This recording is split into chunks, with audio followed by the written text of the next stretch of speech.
पिछले कुछ दिनों से आप सुर्खियों में देख रहे हैं रेट्रोस्पेक्टिव टैक्स को लेकर के कि सरकार ने इस कानून को रद्द कर दिया है।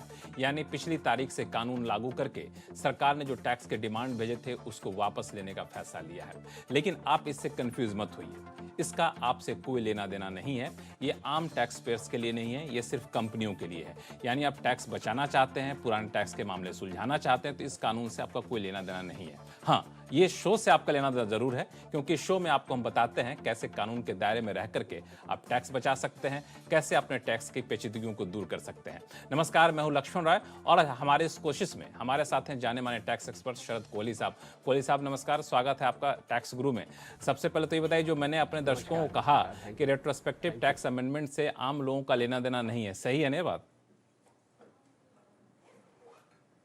जी हाँ, बिल्कुल। राहत बड़ी कंपनी मल्टीनेशनल्स को मिली हो, पर टैक्स गुरु में तो सभी टैक्स पेयर्स के लिए हम वैसे ही राहत की बात करते हैं लक्ष्मण। बिल्कुल, तो इसलिए आप इस पूरे शो को देखिए, क्योंकि इस शो में आपको बताने वाले हैं कि क्या कभी प्रॉपर्टी में सुधार या रेनोवेशन के जरिए आपने बचाया भारी भरकम कैपिटल गेन्स टैक्स? नहीं तो तैयार रहिए जबरदस्त टिप्स के लिए। अगर आपने जीएसटी रिटर्न फाइल नहीं किया है तो 15 अगस्त से नहीं होगा ई वे बिल जनरेट। जानिए क्या कंपोजिशन डीलर पर भी नियम लागू होगा। साथ ही आपको ये भी बताएंगे कि अगर आप सेकेंड हैंड ज्वेलरी को खरीदते हैं या बेचते हैं तो जानिए क्या कहते हैं जीएसटी के नियम। इन सारे मुद्दों पर बातचीत करेंगे, लेकिन सबसे पहले बात करेंगे घर के रेनोवेशन के लिए। आमतौर पे हम लोग घर के रेनोवेशन करते हैं, कुछ तोड़ते हैं, कुछ बनाते हैं, बेहतर करने की कोशिश करते हैं, बेहतर लुक देने की कोशिश करते हैं, लेकिन इस पर जो खर्च होता है उसके जरिए भी आप टैक्स बचा सकते हैं। शायद आपको इस बात का पता नहीं होगा। तो मैं बगैर देरी के सीधे चलता हूँ यहाँ पे कोहली साहब के पास। कोहली साहब बताइए, रेनोवेशन के नाम पर टैक्स कैसे बचाया जा सकता है? जी हाँ लक्ष्मण, जब घर में आप कोई एडिशन करते हैं जिसको हम इम्प्रूवमेंट कहते हैं, और घर तो काफी सालों तक लोग उसमें रहते हैं, कई घर तो ऐसे हैं जिसमें पुश्तें रहती हैं। तो अगर आपने घर में कोई एडिशन कराया है, कहीं कमरा बनवाया है, कुछ लोग ऊपर बरसाती बनवाते हैं, कुछ एडिशनल बाथरूम बनवाते हैं, कुछ भी करते हैं, अगर आप उसमें कुछ एडिशन कर रहे हैं तो मैंने देखा अमूमन कैपिटल गेन कैलकुलेशन करते टाइम लोग उसका लाभ उठाना भूल जाते हैं। तो मैं एक उदाहरण लेके चलता हूं। मान लीजिए 50 लाख का किसी ने मकान खरीदा और उसने उसको 1.25 करोड़ रुपए का बेचा, तो देखने में लगता है 75 लाख रुपए का कैपिटल गेन हो गया, पर उसमें हम इंडेक्स कॉस्ट लेते हैं तो वो 50 का 75 लाख हो जाता है, तो हमारा कैपिटल गेन रह जाता है 50 लाख। अब आपने मान लीजिए 3 अलग अलग सालों में 5 लाख, 5 लाख, 10 लाख, 3 बार आपने उसमें रेनोवेशन कराई, कुछ भी रेनोवेशन कराई या उसका सुधार किया, उसके ऊपर पहली बात तो आप उस सुधार का बेनिफिट ले सकते हैं। तो आपकी जो 50 लाख की कैपिटल गेन थी, 20 लाख से तो ये सीधी कम हो जाती है। उसके बाद उस पे जो इंडेक्सेशन होता है वो भी आप ले सकते हैं। तो हमने इस कैलकुलेशन में देखे हम तो करीब करीब 4 लाख तो आपको रेनोवेशन का फायदा मिल रहा है, और उसके अलावा 1,40,000 इंडेक्सेशन का फायदा मिल रहा है। हमने एक उदाहरण के तौर पर इसको किया है। कुल मिला के लक्ष्मण 5,40,000, क्योंकि 20% टैक्स लगता है, 5,40,000 जो ये एग्जाम्पल स्क्रीन पर चल रहा है उसमें देखें 5,40,000 का कैपिटल गेन टैक्स हमारा बच जाता है। मैं समझता हूं बहुत बड़ा अमाउंट है, और बहुत सारे कैपिटल गेन के टैक्स पेयर्स इसको भूल जाते हैं, उनको याद नहीं रहता कि ये भी एक तरीका है टैक्स बचाने का, कैपिटल गेन का। वाकई बहुत बड़ी बचत हो सकती है अगर इस तरीके से कैपिटल गेन्स टैक्स आम लोग बचाने की कोशिश करें। लेकिन इसमें कोहली साहब, क्या कोई समय सीमा भी निर्धारित है क्या कि कितने साल तक के रेनोवेशन को आप क्लेम कर सकते हैं, कैपिटल गेन्स टैक्स के साथ जोड़ सकते हैं, या फिर नहीं? कोई समय सीमा नहीं है। 2001 हम जानते हैं कि बेस ईयर है, बेस ईयर से लेके आज तक इंडेक्सेशन की जाती है। पर एक सलाह मैं जरूर देना चाहूंगा लक्ष्मण टैक्स पेयर्स को कि जो भी आपने इंप्रूवमेंट कराई है उसके कागजात और उसकी प्रिसाइज वैल्यू, बिल्कुल एक्यूरेट वैल्यू, सटीक वैल्यू अपने पास जरूर रखें, क्योंकि वो आपको प्रूफ के तौर पर पेश करनी कभी भी पड़ सकती है। हाँ बिल्कुल, जब कोई सवाल जवाब हो इनकम टैक्स डिपार्टमेंट की तरफ से तो आप बता सकते हैं कि हाँ, हमने रेनोवेशन के नाम पे, इंप्रूवमेंट के नाम पे इतना खर्चा किया और खर्च करने की रसीद दी है। चलिए, तो आपके पास एक बहुत ही बेहतरीन टिप्स आता हुआ कि कैसे आप घर में इंप्रूवमेंट के नाम पर अपना कैपिटल गेन्स टैक्स बचा सकते हैं। वह चलते हैं, शुरू करते हैं सवाल जवाब का सिलसिला। सबसे पहले कॉलर हमारे साथ हैं पुणे से अशोक गरेला जी। अशोक जी बताएं, क्या उलझन है? नमस्कार जी। सर, मैं एक एम्प्लॉयड हूँ, तो वैसे ITR 1 फाइल करता हूँ। ठीक है। लास्ट ईयर मैंने एक गोल्ड ETF का ट्रेडिंग किया था, खाली एक ही ट्रांजेक्शन किया था पूरे साल में, उसमें मेरे को शॉर्ट टर्म लॉस हुआ था। अच्छा। और मैंने अपना PF से 1 लाख विड्रॉ किया था। तो मुझे ये पूछना था, मैं कौन सा ITR फाइल करूँ और PF का इनकम कौन से स्केड्यूल में दिखाऊं? नॉन टैक्सेबल इनकम है वो। ठीक है। अशोक जी, क्योंकि आपने यहां पर शॉर्ट टर्म कैपिटल, वैसे तो गोल्ड में लॉस बहुत कम देखने में आता है क्योंकि आपने शॉर्ट टर्म किया होगा, आपको फॉर्म 2 का इस्तेमाल करना पड़ेगा। भले ही आप खाली सैलरी की इनकम है, पर फॉर्म 2 अगर कैपिटल गेन का कोई एलिमेंट आ जाता है तो फिर आपको फॉर्म नंबर ITR 2 जिसको हम कहते हैं, ITR 2 का प्रयोग करिए। प्रोविडेंट फंड भी आप उसी में एग्जेम्प्ट इनकम कैटेगरी में दिखा सकते हैं। आप कंपाइल करिए, 30 सितंबर लास्ट डेट है, देर मत करिए, जल्दी फाइल करिए। तो आपको ITR 2 फाइल करना होगा, वो भी बहुत जल्द फाइल करना होगा, देरी करना आपको नुकसानदायक हो सकता है। अगले कॉलर हमारे साथ हैं पंचकुला से RD मंगला साहब। मंगला साहब बताएं क्या सवाल आपके पास? हाँ जी, नमस्कार जी। नमस्कार। हाँ जी, मेरे में बेटे ने जनवरी 2011 में एक जॉइंट लिंक्ड इंश्योरेंस पॉलिसी खरीदी थी, जिसका बेनिफिशियरी मुझे बनाया गया। ठीक है। जनवरी 2021 में आके वो मैच्योर हो गई और मैच्योर की अमाउंट 11.5 लाख की मुझे पेमेंट करी इंश्योरेंस कंपनी ने। और दूसरा मेरा सवाल ये है कि इस अमाउंट को जो कि टैक्स फ्री है 10 डी में, इसको रिटर्न में मुझे दिखाना पड़ेगा कि मेरे बेटे को दिखाना पड़ेगा? ठीक है। और दूसरा ये है कि अगर मुझे दिखाना पड़ेगा तो मैं इसको क्या ट्रीट करूंगा? बहुत बढ़िया मंगला साहब, आपके नाम पे यूलिप बेटे ने किया और आपको लाभ मिला। देखिए 1010D में एग्जेम्प्ट जब होती है मंगला साहब, अगर वो 10% उसका टोटल जो इंश्योरेंस की वैल्यू है, इंश्योर्ड वैल्यू है, उसके 10% तक रहता है। आप 1010D आपने बिल्कुल ठीक कहा, एग्जेम्प्ट हो जाएगा, टैक्स नहीं लगेगा। और बेटे से आपको ये गिफ्ट माना जाएगा। तो जब बेटे से आपको गिफ्ट माना जाता है तो सेक्शन 56(2) के अंतर्गत पिता और पुत्र के बीच में गिफ्ट पूरी तरह से एग्जेम्प्ट है।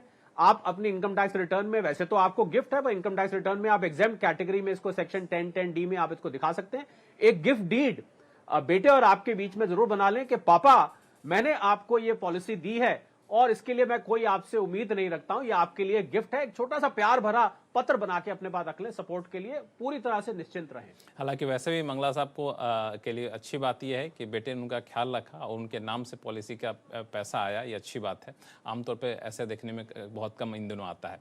चलिए, तो आप निश्चिंत रहिए, आपको किसी भी तरह की कोई टेंशन लेने की जरूरत ना हो। फिर भी कोई कन्फ्यूजन हो तो आप हमें लिखिएगा टैक्स गुरु को, हम लोग फिर उस कन्फ्यूजन को दूर करने की कोशिश करेंगे। अगले कॉलर हमारे पास हैं जमशेदपुर से रीता कुमारी जी, फोन लाइन पर हैं। बताइए क्या सवाल आपके पास? Hello sir.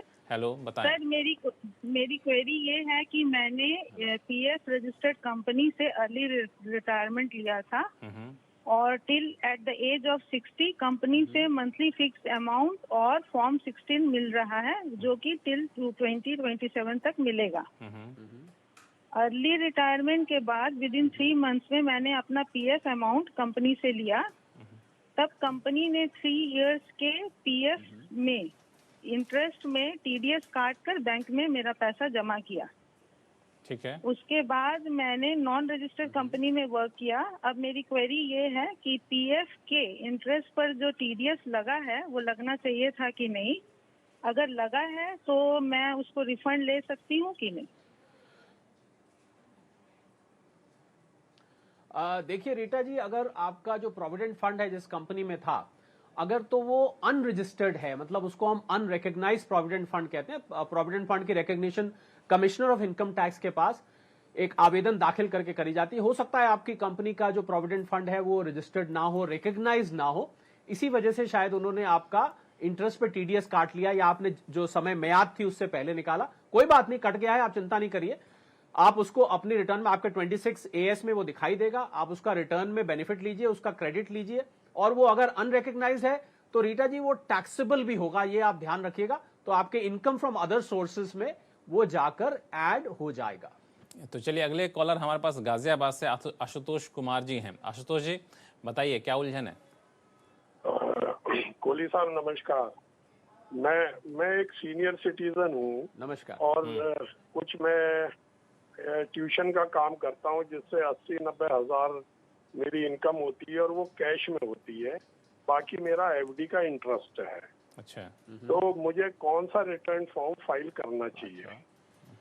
दूसरा, मैं अपनी वाइफ को आशुतोष, हाँ जी बताइए। मैं अपनी वाइफ को लोन दे सकता हूँ जिसको वो एफडी में यूज करें, और उसका इंटरेस्ट किसके अकाउंट में टैक्सेबल होगा। चलिए आशुतोष जी, पहले मैं आपके दूसरे वाले सवाल का जवाब दे देता हूं। आप वाइफ को जो लोन दे रहे हैं, वो लोन देने पर जो इंटरेस्ट आएगा और एफडी वो कर रही हैं, तो उसका इंटरेस्ट आपकी इनकम में सेक्शन 64 में जाके जुड़ जाएगा। पहला सवाल था आपको ट्यूशन इनकम है, कुछ एफडी इंटरेस्ट है, आप सीनियर सिटीजन है, तो अगर आपकी 3 लाख से कम की टोटल इनकम बन रही है तो आपको रिटर्न फाइल करनी मैंडेटरी नहीं है। पर हम लोगों को जनरली सलाह ये देते हैं आशुतोष जी के रिटर्न फाइल करते रहना चाहिए, एक अच्छी आदत है। 7 crore 38 lakh tax return filers हैं, उसमें से टैक्स 1.5 करोड़ देते हैं, पर बाकी लोग किसी ना किसी कारण से फाइल करते हैं, वीजा है, क्रेडिट कार्ड है, लोन लेना है, बहुत फायदा करती है। अगर फाइल करने अच्छा है, पर मैंडेटरी नहीं है। और वाइफ को जो आप लोन दे रहे हैं, ध्यान रखिएगा, आपकी पता नहीं श्रीमती जी लोन को कैसे ट्रीट करेंगे, पर आपकी इनकम में जरूर जुड़ जाएगा वो। तो बिल्कुल इनकम में जरूर जुड़ेगा, लेकिन हाँ, जो इसका इंटरेस्ट है सिर्फ वही आपके इनकम में जुड़ेगा, लेकिन आप लोन दे सकते हैं बेफिक्र होकर के, वहाँ पे किसी भी तरह की टेंशन लेने की जरूरत आपको नहीं है। चलिए फिलहाल वक्त है छोटे से ब्रेक का। ब्रेक के बाद आपको बताएंगे कि अगर आपने जीएसटी रिटर्न फाइल नहीं किया है तो ई वे बिल जनरेट करना हो। ब्रेक के बाद एक बार फिर से आपका स्वागत है। आप देख रहे हैं टैक्स गुरु और आपके सवालों का जवाब देने के लिए हमारे साथ बने हुए हैं जाने माने टैक्स एक्सपर्ट शरद कोहली साहब। कोहली साहब, सबसे अगला सवाल लेते हैं, यह है मुंबई से मोइनाक मजुमदार साहब का। मजुमदार साहब बताएं, क्या सवाल है आपके पास? लक्ष्मण जी और कोहली सर को नमस्कार। जी नमस्कार। सर, असल में मेरा सवाल ये है कि मेरी मम्मी को दिसंबर 2020 में long term capital gain from house property हुआ है। तो अब चूंकि कोविड की वजह से हम उस कैपिटल गेन को किसी और प्रॉपर्टी में इन्वेस्ट नहीं कर पाए, तो हमने अप्रैल 2021 में कैपिटल गेन 54 EC बॉन्ड्स में इन्वेस्ट कर दिए। ठीक है। तो मुझे ये जानना था कि इस बॉन्ड्स को हम मम्मी के ITR में कैसे शो कर सकते हैं और उसके लिए कौन सा ITR फॉर्म रहेगा, because she is a senior citizen having income only from interest, no other source. ठीक है। कोहली साहब, देखिए मजुमदार साहब, आपसे पहले भी एक कॉलर आए थे, उनका भी मिलता जुलता सवाल था। जी हाँ, आपको पहली बात तो ITR 2 आपकी मदर प्रयोग करेंगी, और जिस साल में कैपिटल गेन हुआ है उस साल में आपको इसको दिखाना पड़ेगा। और अगर बीच में फाइनेंशियल ईयर आ जाता है तो आप जानते होंगे कैपिटल गेन अकाउंट स्कीम के अंतर्गत इसको जमा करना पड़ता है, और आपको फिर उसका प्रयोग आप 54 EC में आपने जो स्पेसिफाइड सिक्योरिटीज हैं आपको पता होगा कि 6 महीने के अंदर करना होता है, और 50 लाख रुपए तक का उसमें लाभ ले सकते हैं आप। पूरा का पूरा 50 लाख रुपए से ऊपर आप लाभ नहीं ले सकते, और जिस साल में कैपिटल गेन होगा उसी साल में आप इसका लाभ लेंगे। ITR 2 का प्रयोग करके रिटर्न फाइल कर सकते हैं। कोई दिक्कत हो आप दोबारा पूछिएगा। लेकिन ये बहुत साफ कर दिया कोहली साहब ने कि आपको उसी साल में उसका फायदा उठाना होगा। देर कर दिया तो फिर फायदा उठाना आपके लिए थोड़ा सा मुश्किल हो सकता है। तो ये सारे सवाल थे कोहली साहब इनकम टैक्स से जुड़े हुए, लेकिन जीएसटी से भी कई सारे सवाल आ रहे हैं, तो अब जीएसटी से जुड़े सवाल के जवाब देने की बारी है। जीएसटी को लेकर एक एडवाइजरी जारी की गई है कि अगर आपने जीएसटी रिटर्न फाइल नहीं किया है तो ई वे बिल जनरेट करना मुश्किल हो सकता है। कोहली साहब, क्या है पूरा माजरा? जी हाँ, 15 अगस्त लक्ष्मण, हम सब भारतवासियों को पता है उसका क्या महत्व है। तो 15 अगस्त को आजादी मिली थी, पर जो लोग रिटर्न फाइल करने की आजादी लेके बैठे थे, मतलब पिछली 2 रिटर्न्स अगर उन्होंने नहीं फाइल करी है, क्वार्टरली है तो 2 क्वार्टर की, मंथली है तो 2 क्वार्टर की, अगर वो नहीं 2 महीने की अगर नहीं फाइल करी है, तो आप 16 अगस्त से अपना ई वे बिल नहीं जनरेट कर पाएंगे। तो जिन लोगों ने रिटर्न में डिफॉल्ट किया है, अभी कुछ समय है, थोड़ा बहुत आप अपनी रिटर्न फाइल कर रही है, वरना आपके माल की आवाजाही ई वे बिल नहीं जनरेट होगा तो कैसे होगी। तो मुझे लग रहा है उन लोगों के लिए एक डेटरेंट बनाया गया है कि आप रिटर्न फाइल करिए, वरना आपका माल आना जाना बंद हो जाएगा, ई वे बिल नहीं जनरेट होगा। ये 16 अगस्त से इफेक्टिव होगा, 15 अगस्त इसकी कट ऑफ डेट रखी गई है। तो इसमें एक और चीज है कि क्या सभी तरह के कारोबारियों के लिए है, या फिर जैसे कंपोजिशन स्कीम के भी कई सारे कारोबारी हैं, क्या उन पर भी ये लागू होगा? और दूसरा सवाल ये कि ये मंथली रिटर्न फाइल नहीं करने वालों पर होगा कि क्वार्टरली पर नहीं होगा, या फिर दोनों पर होगा? जी हाँ, पहले कॉम्पोजिशन वाले का बता देता हूं। CMP 08 एक स्टेटमेंट फाइल की जाती है, उसको रिटर्न नहीं कहते, स्टेटमेंट कहते हैं। जिन्होंने नहीं फाइल किया है लक्ष्मण, उन पे भी लागू होगा। और 2 रिटर्न्स का माजरा बताया गया है, तो 2 रिटर्न्स क्वार्टरली नहीं फाइल करी हैं तो ये अप्लाई करेगा, 2 रिटर्न मंथली नहीं फाइल करी हैं तो ये अप्लाई करेगा। माल ना आएगा, न जाएगा, ई वे बिल बन नहीं पाएगा, इसलिए अब तो रिटर्न फाइल करनी ही पड़ेगी। तो बिल्कुल अगर आपने रिटर्न फाइल नहीं किया है तो उसको जल्दी से फाइल करिए, और रिटर्न फाइल करने में आप कोताही मत करिएगा, क्योंकि रिटर्न फाइल नहीं किया आपने तो आपके लिए ई वे बिल जनरेट करना मुश्किल हो जाएगा, और इसका मतलब ये हुआ कि आपके सामान का आना जाना लगभग नामुमकिन सा हो जाएगा। तो इसका खास ख्याल रखिए। 15 तारीख जो है इसके कट ऑफ डेट है, तो ये भी गौर करने वाली बात है। चलिए शुरू करते हैं सवाल जवाब का सिलसिला। दिल्ली से संजय गुप्ता साहब हमारे साथ फोन लाइन पर जुड़ गए हैं। संजय जी बताएं, क्या सवाल है आपके पास? सर जी, पहले तो आपका बहुत बहुत धन्यवाद, इतना बढ़िया प्रोग्राम आप चला रहे हैं। हमारी बहुत सारी समस्याओं का निर्धारण हो जाता है यहाँ पे। चलिए, मैं दिल्ली में चांदनी चौक में एक छोटी सी ज्वेलरी की शॉप है मेरी, मैं सेकेंड हैंड ज्वेलरी खरीदता बेचता हूँ।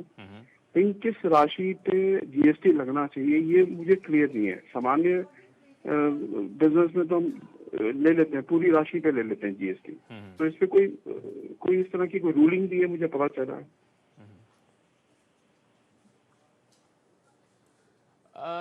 जी हाँ गुप्ता जी, देखिए जो आप सेकंड हैंड ज्वेलरी डील करते हैं, और सेकंड हैंड में तो कई बार बड़े अच्छे अच्छे हार और चूड़ियां कंगन भी हाथ आ जाते हैं जो कि बड़े महंगे बिकते हैं। मैंने ये इसलिए जिक्र किया क्योंकि जीएसटी लगेगा जो आपने सामान लिया है और जो आप बेच रहे हैं उसका जो प्रॉफिट होगा गुप्ता जी, उस पर जीएसटी लगेगा। आप ध्यान दीजिएगा, जो प्रॉफिट होगा उस पर जीएसटी लगेगा, पर उसमें 2 शर्त है कि एक तो आप उसका आईटीसी नहीं ले सकते हैं उसके अगेंस्ट, दूसरा उस ज्वेलरी में कोई फेर बदल नहीं हो सकता। ये नहीं होता कंगन के आपने झुमके बनवा लिए, झुमके का हार बनवा दिया, ये सब नहीं चलेगा। अगर उसका फॉर्म चेंज नहीं हो रहा है तो केवल प्रॉफिट पर आपको जीएसटी देना है, और बाकायदा आप उसको खरीद बेच कर सकते हैं। संजय गुप्ता जी, आपकी दुविधा दूर हो गई अब? बहुत बहुत धन्यवाद। चलिए, धन्यवाद। अब अगला सवाल लेते हैं। संजीव कुमार जी का फोन लाइन पर जुड़ गए हैं, जो पंजाब के मोगा से हमारे साथ जुड़े हुए हैं। संजीव जी बताएं। सर नमस्कार जी। नमस्कार सर, मेरा सवाल ये था, मैं ना बैंक के साथ डील करता हूँ, मनी ट्रांसफर का काम है जी मेरा। ठीक है। तो हम कस्टमर को बैंक में रेफर कर देते हैं, तो वो बैंक वाले उनको सर्विसेज देते हैं, हमारा पे आउट हमारा महीने बाद आ जाता है, तो उसमें ना वो जीएसटी कट करते हैं। ठीक है। तो मेरा एक्चुअली साल का जो पे आउट है 10 लाख से नीचे ही है। तो मैं सर से ये पूछना था, ये जीएसटी इस पे पेबल है या इसमें मतलब माफ हो सकता है? संजीव जी, बैंक के लिए आप कस्टमर रेफर करते हैं, बैंक का बिजनेस बढ़ाते हैं, और मुझे वो शोले का जो डायलॉग है लक्ष्मण, वो बार बार याद आता है, बहुत नाइंसाफी हो गई। क्यों नाइंसाफी हो गई? कि जीएसटी काटा नहीं जाता। इसमें बैंक को क्या करना चाहिए कि बैंक को जो कमीशन पे जीएसटी रिवर्स चार्ज के अंतर्गत अपनी जेब से जमा करके और उसका वो इनपुट टैक्स क्रेडिट ले सकते हैं, मतलब उनकी असल में जेब से नहीं जाएगा। आपके कमीशन में से तो संजीव जी काटना नहीं बनता है। बिल्कुल बैंक के पास जाइए, उनको बोलिए साहब ये हमारे में से मत काटिए, आप जमा करके आप उसका क्रेडिट ले लीजिए, अल्टीमेटली तो आपके पास से कुछ नहीं जाएगा, पर आपको इससे वंचित रखने का हिसाब किताब नहीं बनता है। संजीव जी, तुरंत जाके इसका संशोधन करिए, इसको ठीक कराइए। और उम्मीद करते हैं कि बैंक वाले भी आपके सुनेंगे, क्योंकि आखिरकार बैंक को आप बिजनेस ला करके देते हैं, तो कोई टेंशन होना नहीं चाहिए। फिर भी कोई दिक्कत हो तो आप हमें लिखिएगा, हम आपकी दिक्कत को दूर करने की कोशिश करेंगे। फिलहाल वक्त है ब्रेक का। ब्रेक के बाद आपको बताएंगे कि बिल्डर क्या सिर्फ मेंटेनेंस चार्ज पर जीएसटी वसूल सकता है या फिर दूसरे आइटम पर भी, बताएंगे छोटे से ब्रेक के बाद।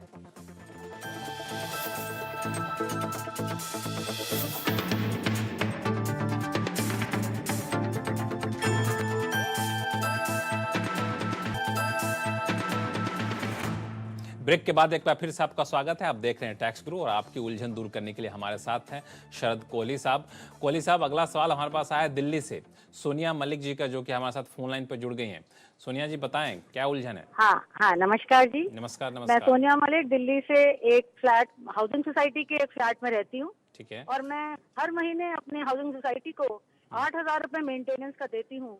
तो मैं पूछना चाहती हूँ कि क्या मेरी हाउसिंग सोसाइटी जीएसटी के दायरे में आती है क्या? मुझे बताएं। जी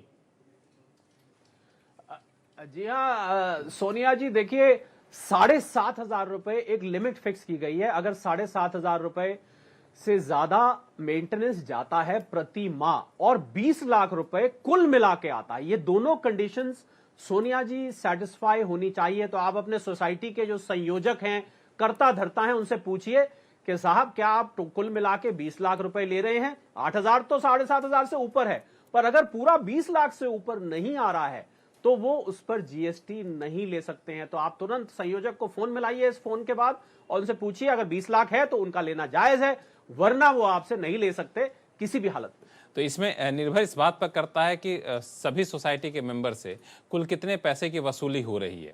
अगर 20 लाख से ज़्यादा है तो फिर ये जीएसटी ले सकते हैं, वरना फिर नहीं ले सकते हैं। इसको आपको क्लैरिफाई करना होगा। अगले कॉलर हमारे साथ हैं ठाणे से राजू अग्रवाल जी, जो कि फोन लाइन पर हैं। राजू जी बताएं क्या सवाल है? नमस्कार जी। नमस्कार सर, ऐसा है कि बिल्डर कुछ चार्जेस कलेक्ट करता है at the time of possession. उनमें से चार्जेस जो रहते हैं, जैसे proportionate share of property tax, maintenance charges in advance of 24 month, ठीक है। तीसरा रहता है शेयर मनी, चौथा रहता है सोसाइटी फॉर्मेशन चार्जेस। मेरा सवाल यह है कि इन सब पे जीएसटी एप्लीकेबल होता है क्या? क्योंकि प्रॉपर्टी टैक्स के ऊपर टैक्स, वो मैंने पहली बार सुना था। जी नहीं, बिल्कुल आपने पहली बार सुना और मैं उम्मीद करता हूं अब आखिरी बार सुनेंगे, क्योंकि प्रॉपर्टी टैक्स के ऊपर जीएसटी नहीं लिया जाता। केवल मेंटेनेंस अगर 7,500 रुपए, आपसे अभी पिछली कॉलर थी वो भी यही पूछ रही थी, 7,500 रुपए से ऊपर अगर मेंटेनेंस चार्ज है और 20 लाख रुपए कुल मिला के है तो मेंटेनेंस चार्ज पे और सोसाइटी फॉर्मेशन चार्ज, किसी ने शायद प्रोफेशनल फी ली होगी, उस पर बनता है। बाकी जो आपने ये शेयर मनी की बात करी और प्रॉपर्टी टैक्स की बात करी, इस पे कतई नहीं बनता है। तो आप उनको ये जानकारी दीजिए, अगर आपसे ले लिया है उनसे वापस लीजिए, और फिर भी कोई दिक्कत होती है आप फिर हमें फोन करिए। तो बिल्कुल आपने अगर टैक्स पे टैक्स दे दिया है, जीएसटी दे दिया है आपने, खास तौर से टैक्स के ऊपर भी, तो आप इसको वापस ले सकते हैं। आपका बिल्कुल अधिकार बनता है। अगर वापस नहीं मिलता तो फिर हमें लिखिएगा, हम आपकी उलझन को दूर करने की कोशिश करेंगे। लेकिन बिल्कुल आपने सही कहा कि इस पर जीएसटी की देनदारी आपकी नहीं बनती है। टैक्स गुरु में फिलहाल इतना ही। शरद कोहली साहब, आपका बहुत बहुत शुक्रिया सभी सवालों का जवाब देने के लिए, वो भी बेहद आसान भाषा में, और कई सारे बेहतरीन टिप्स बताने के लिए कैसे आप टैक्स बचा सकते हैं। अगर दर्शकों से यही कहूँगा, उनके पास कोई भी सवाल है, चाहे इनकम टैक्स से जुड़ा हुआ हो या फिर जीएसटी जुड़ा हुआ, तो आप हमें लिख भेजिए tax@moneycontrol.com पर। आप अपने सवाल के साथ अपना नाम और मोबाइल नंबर लिखना ना भूलें। नमस्कार, टैक्स गुरु में फिलहाल इतना ही। देखते रहिए CNBC आवाज।